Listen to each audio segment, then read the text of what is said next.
verte. Tous les Brugeois sont dans le rectangle quasi. Et tous les Gantois aux abords du grand rectangle. La tête au deuxième et la latte. La latte qui repousse cette tête d'Alphaba. Encore une fois, ce sont les défenseurs centraux qui étaient venus porter le danger là sur cette phase arrêtée. On repart du côté gantois. Et on relance correctement dans les pieds d'El Ghanassi. Encore une fois, c'est très bien joué de la part d'El Ghanassi. Jorgensen, il a du champ pour frapper. La balle repoussée par Verbis dans les pieds de Koulibaly. Et le poteau qui vient à la rescousse des Brugeois. Ce n'est pas terminé. Ljubijankic au deuxième poteau. Verbis de nouveau. Et un nouveau poteau de Koulibaly. Cette action va-t-elle se terminer? Eh bien oui, avec une frappe à côté de Yacine El Ghanassi. Eh bien une action complètement folle dans ce match.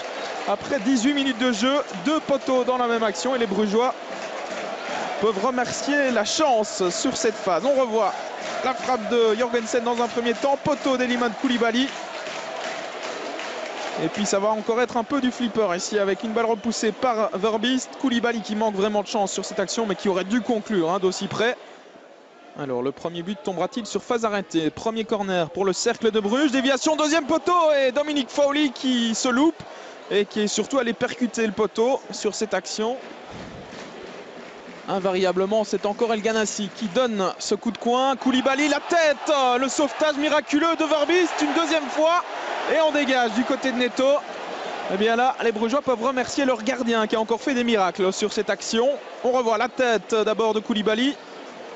Et puis, c'est un peu chanceusement que Bram Verbis sort ce deuxième ballon.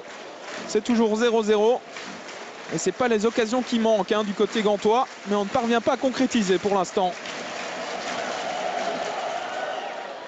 Nouveau coup de coin. El Ghanassi dans le paquet. Ballon repoussé par Bram Verbis. Pardon, le but, non, c'est sauvé de la tête par Vian. Sur la ligne. Eh bien, décidément, ce ballon ne rentrera pas, sans doute pour les Gantois, en tout cas pas dans cette première période, si ça continue comme cela. Alors on va revoir une nouvelle fois cette action avec la frappe manquée par Arzo. Et c'est Alphaba qui avait frappé sur le crâne finalement de Denis Vian. A priori le ballon n'est pas rentré. Les Gantois qui reprennent la possession du ballon. Baric avec Smolders qui a un peu d'espace devant lui. Il va tenter de trouver El Ghanassi. Voilà qui est fait. El Ghanassi à toute vitesse avec Rudy qui revient dans son dos. Le centre extérieur pied d'El Ghanassi et Vian qui se trouve. Et c'est encore une fois Bram Verbis qui est là pour sauver les meubles véritablement. El Ghanassi face à lui, Rudy. La passe en retrait d'El Ghanassi qui reste disponible pour Marco Soler. Retour avec le Diable Rouge. Attention, El Ghanassi, la frappe, ça ne passe pas loin, c'était bien tenté. Il tente, il ose, il provoque El Ghanassi. Il fait un bon match dans l'ensemble pour l'instant. Vaneno dans le rectangle. Face à lui, il y a Mario Baric. Les crochets de Vaneno. La passe, elle est bien jouée. Elle était belle. Et le poteau avec Fowley. Nouveau poteau. Et c'est Rudy maintenant qui va peut-être pouvoir frapper, qui glisse une nouvelle fois. Eh bien, décidément, il devrait changer de pneu. Le Portugais. Et décidément, dans ce but, on a des actions complètement folles. Un premier poteau, Fowley qui se jette. Deuxième poteau pour sauver Frank Books. Et puis Rudy, là, qui ne parvient pas à frapper, qui glisse. Coup de coin d'El Ghanassi. Premier poteau avec la frappe de Nahayo et une nouvelle parade. 5 étoiles véritablement de Bram Verbis. Ce gardien, il fait un début de championnat tonitruant véritablement. Ce n'est pas terminé pour les Gantois avec Souler. À l'entrée du rectangle, la frappe de Ljubijankic et nouvel arrêt de Bram Verbis.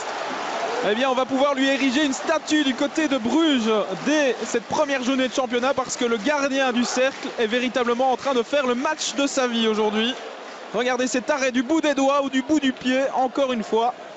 Et Marco Soler qui perd le ballon au profit de Rudy qui est reparti dans ses dribbles. Alors, est-ce qu'il va tenir droit sur ses jambes cette fois-ci? Oui.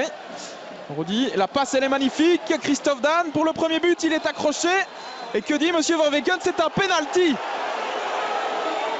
Penalty pour le Cercle de Bruges. Eh bien, il va falloir revoir cette action parce que j'ai quand même l'impression que Christophe Dan est tombé à contre-temps dans cette action.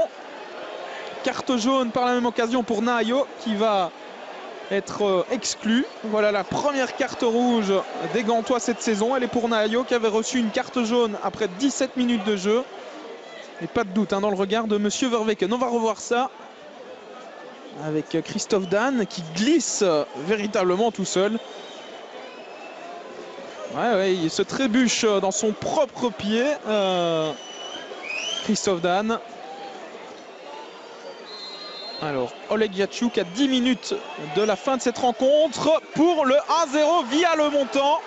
0-1 plus précisément. Le Cercle de Bruges passe devant grâce à ce penalty véritablement généreusement accordé par Monsieur Verweken. Mais voilà, les chiffres sont là. C'est 0-1, ouverture du score pour le Cercle de Bruges par Oleg Yachuk.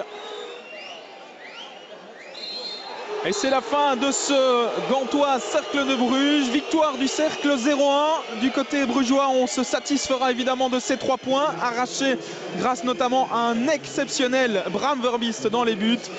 Du côté de la gantoise, on va sûrement pester sur ce penalty qui va encore faire couler beaucoup d'encre dans les jours à venir.